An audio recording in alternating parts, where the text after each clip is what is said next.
Hola, ¿cómo están? Espero que muy bien. En esta ocasión vamos a tratar un tema muy importante de la farmacología, que es la farmacodinámica. Pues bien, iniciaremos mencionando la naturaleza de los receptores farmacológicos, puesto que debemos de entender que los fármacos ejercen efectos al interactuar con los receptores de la membrana celular. Estos fármacos o ligandos en su mayoría se unen a proteínas, pero algunos también pueden ejercer su efecto unidos directamente hacia el ADN o en sí a los lípidos de membrana. Es importante también recalcar que los ligandos o fármacos, al unirse a sus receptores correspondientes, desencadenan una serie de transducción de señales, misma que activa segundos mensajeros que viajan hacia el núcleo para ejercer funciones de transcripción y asimismo generar el efecto farmacológico que se desea. En cuanto a los tipos de receptores, es importante mencionar que en su mayoría lo conforman aquellos receptores ligados a proteínas G, aunque también existen otros tipos, como por ejemplo los canales iónicos dependientes de ligando o los canales iónicos también dependientes de voltaje. También receptores que son susceptibles a hormonas esteroideas y aquellos receptores que básicamente se ubican en el núcleo y que están en contacto directo con el ADN. Aquí, por ejemplo, podemos citar un ejemplo que son los antineoplásicos que ejercen el efecto directamente en el ADN. Lo importante que hay que entender aquí es que aunque existen ligandos que potencian actividades celulares, también existen ligandos que de plano pueden inhibir o apaciguar determinadas acciones celulares. Así tenemos a dos tipos. En primer lugar, la inhibición competitiva. Aquí un ligando se une al mismo sitio de unión activo y catalítico que el sustrato activo, de tal manera que al unirse bloquea determinado proceso celular. Por otro lado tenemos el inhibidor no competitivo, donde los ligandos se unen en su sitio activo de la enzima y alteran la forma de la molécula, reduciendo así su actividad catalítica. O de por sí el sustrato puede unirse, pero la acción está bloqueada. Finalmente tenemos la clasificación de los receptores. Podemos clasificar a los receptores en función de la especificidad por el fármaco, es decir, la capacidad que tiene determinado fármaco o ligando de poder unirse a su receptor en la célula, en determinada célula diana. También tenemos la localización en los tejidos, pues las células que conforman un tejido son sensibles a determinados fármacos, no a todos. Y uno que es más reciente, recientemente descubierto, que es la clasificación por la secuencia de aminoácidos. Aquí también es importante recalcar que existen proteínas semejantes a receptores para los cuales no se ha identificado ningún ligando, y a estos receptores se los denomina receptores huérfanos. Bien, ahora vamos a tratar las interacciones fármaco-receptor. Es indispensable que para iniciar una respuesta celular, el fármaco en primer lugar debe unirse a un receptor. Para esto, el fármaco puede formar dos tipos de enlace. A la izquierda tenemos la formación de enlaces de hidrógeno iónicos hidrófobos o de Van der Waals. Estos tipos de enlaces son muy débiles, por lo tanto son reversibles y permiten al fármaco disociarse del receptor a medida que disminuye la concentración tisular de dicho fármaco. También tenemos otro tipo de formación de enlaces, que básicamente son mucho menos habituales, que son los enlaces covalentes. Estos son relativamente permanentes y se los atribuye especialmente a los antineoplásicos que actúan en el ADN, así como fármacos que inhiben de forma irreversible la enzima colinesterasa. Este proceso de ligando-receptor genera una transducción de señales, que básicamente es una cascada de eventos bioquímicos y de señalización llevadas a cabo por los segundos mensajeros, mismos que viajan hacia el núcleo y activan factores de transcripción que a la final desencadenan el efecto farmacológico.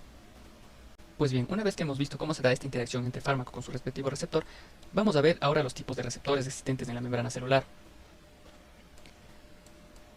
Bien, en primer lugar tenemos a los canales iónicos dependientes del ligando. Estos son una extensa clase de proteínas de membrana que comparten sobre todo estructura de subunidades muy similar y se ensamblan formando estructuras tetraméricas o pentaméricas. Aquí los fármacos se unen a los canales iónicos y alteran la conductancia de los iones que pasan a través del canal. Sin embargo, cabe destacar que aquí ningún segundo mensajero resulta directamente activado por el fármaco, sino que más bien los cambios resultantes en las concentraciones intracelulares de iones son aquellos que regulan otras cascadas enzimáticas de señalización, es decir, producen el efecto farmacológico. En segundo lugar, tenemos a los receptores acoplados a proteínas G. Este tipo de receptores constituyen una gran familia de receptores para muchos ligandos endógenos y exógenos, incluyendo receptores de acetilcolina, adrenalina, histamina, opioides e incluso serotonina. Las proteínas G heterotriméricas constan de tres subunidades, en las que tenemos la subunidad G-alfa, la subunidad G-beta y la subunidad G-gamma. En primer lugar, tenemos la subunidad G-alfa, la cual produce hidrólisis del guanosina trifosfato, un proceso catalizado por su actividad GTPasa innata, y que actúa como finalización de la señal. Asimismo, esta puede subdividirse en tres subtipos más, en las que tenemos la G-alfa-S o estimulante que aumenta la actividad de la adenilato ciclasa, estimulando así la producción de AMP cíclico. A continuación tenemos la subunidad G-alfa inhibitoria, la cual disminuye la actividad de la adenilato ciclasa e inhibe la producción de AMP cíclico. Y la última subunidad de la G-alfa tenemos la G-alfa-Q, que básicamente activa la fosfolipasa C y da lugar a la formación de dos compuestos, la inositol trifosfato y la de acilglicerol, que son básicamente segundos mensajeros que se encargan de incrementar los iones de calcio en el interior de la célula. Aparte de la subunidad G-alfa, como se mencionó, tenemos dos subunidades más, las cuales trabajan en conjunto y se encuentran tan estrechamente unidas entre sí que no se disocian. Así tenemos la subunidad G beta gamma, la cual cumple una función señalizadora al separarse de la subunidad G alfa tras la activación del complejo ligando receptor. Por ejemplo, altera la conductancia de los canales para potasio y calcio. En tercer lugar, tenemos a los receptores de membrana con actividad enzimática. Estos receptores también son susceptibles para sustancias endógenas y fármacos, y se pueden clasificar en 5 tipos. Los receptores guanilato ciclasa, los tirosina sinasa, los asociados a tirosina sinasa, los tirosina fosfatasa y los receptores serina treonina sinasa. Aquí podemos ejemplificar el tipo de receptor guanilato ciclasa, que básicamente es la diana para el péptido natriurético auricular. Este a su vez consta de una sola proteína transmembrana con un dominio extracelular que corresponde al sitio de unión con el péptido natriurético auricular, y un dominio intracelular con actividad guanilato ciclasa. La activación produce el aumento de la guanosina monofosfato cíclico intracelular, que a su vez activa sinasas dependientes de GMP-C específicas.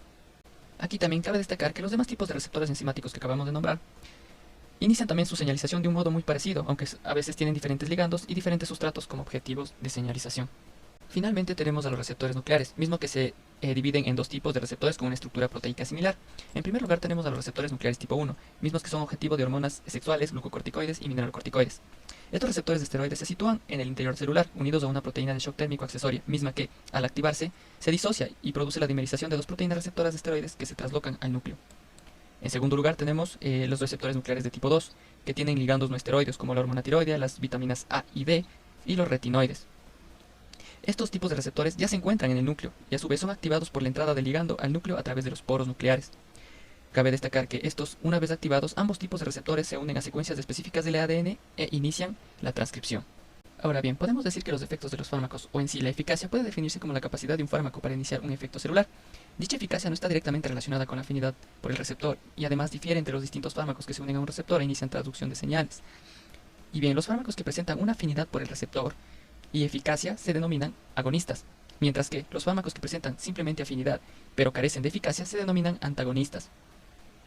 En el caso de los agonistas pueden presentarse 3 tipos más, que son los agonistas completos, que producen respuesta máxima, los agonistas parciales, que producen una respuesta submáxima, y finalmente los agonistas inversos, llamados también antagonistas negativos, y que su efecto se basa básicamente en la traducción de señales desarrollada a una velocidad basal. Cabe decir que también existe por otro lado los antagonistas. Estos impiden la acción de los agonistas y de los agonistas inversos al ocupar los sitios de unión al receptor. Estos pueden ser útiles para bloquear el exceso de ligando exógeno. También podemos subdividirlo en 2 tipos: antagonistas competitivos, que se unen al mismo sitio de unión del receptor agonista de forma reversible, y otros que son agonistas no competitivos, que se unen a un sitio alostérico del receptor de forma irreversible mediante enlace covalente. Cabe destacar que se puede usar tanto agonistas como antagonistas con el fin de producir una respuesta baja, dado que estos 2 tipos pueden competir por el receptor y, como se dijo, producir una respuesta baja. Bien, es muy importante tener en cuenta que una exposición continua repetida a los agonistas puede desensibilizar los receptores por un evento de fosforilación de los residuos de serina o treonina del dominio C-terminal de los receptores ligados a proteínas G. Este evento a corto plazo puede generar una desensibilización, también llamado taquifilaxia, o a largo plazo generar una pérdida de receptores por una regulación a la baja. En tanto que los agonistas, tras una exposición continua repetida, puede generar a corto plazo hipersensibilidad, que en primera instancia puede aumentar la respuesta del receptor. Sin embargo, a largo plazo puede generar un aumento en el número de receptores, conocido como una regulación al alza. En cuanto a la tolerancia, debemos saber que este término significa que cuando se da una misma dosis repetida de un fármaco, este pierde su efecto, o es necesario incluso dar dosis mucho más grandes para obtener el efecto deseado. Aquí podemos relacionar la tolerancia farmacodinámica directamente con la regulación a la baja en el caso de los agonistas, mientras que se puede dar una tolerancia farmacocinética provocada básicamente por una eliminación acelerada del fármaco, generalmente resultado de una regulación al alza de las enzimas que lo metabolizan. Para finalizar, hablaremos de las relaciones dosis-respuesta, que básicamente es la relación existente entre la concentración de un fármaco en la localización del receptor y la magnitud de respuesta. En primer lugar tenemos la relación dosis-respuesta escalonada. Aquí vamos a tener 2 términos muy importantes, que es la respuesta máxima, que se atribuye cuando se produce que todos los receptores se encuentran ocupados, y una respuesta semimáxima cuando el 50% de los receptores se encuentran ocupados. Como podemos ver en la gráfica, tanto R como S, que son 2 medicamentos, presentan una respuesta máxima, es decir, el 100% de receptores ocupados, y T, una respuesta semimáxima equivalente al 50%. Aquí también tenemos términos como potencia y eficacia. La eficacia básicamente es respuesta máxima producida por un fármaco, mientras que la potencia se expresa mediante una dosis efectiva mediana, que es básicamente la dosis que produce el 50% de la respuesta máxima. Estos 2 términos, tanto de 50 como potencia, son inversamente proporcionales. Es muy importante también mencionar que en la respuesta máxima solo se ocupa el 50% de los receptores, mientras que en los receptores restantes o el porcentaje restante se denomina receptores de reserva. El otro tipo de relación dosis-respuesta es la cuántica. Aquí la respuesta suscitada por cada dosis de un fármaco se describe en términos del porcentaje acumulado de sujetos que muestran un efecto del todo o nada.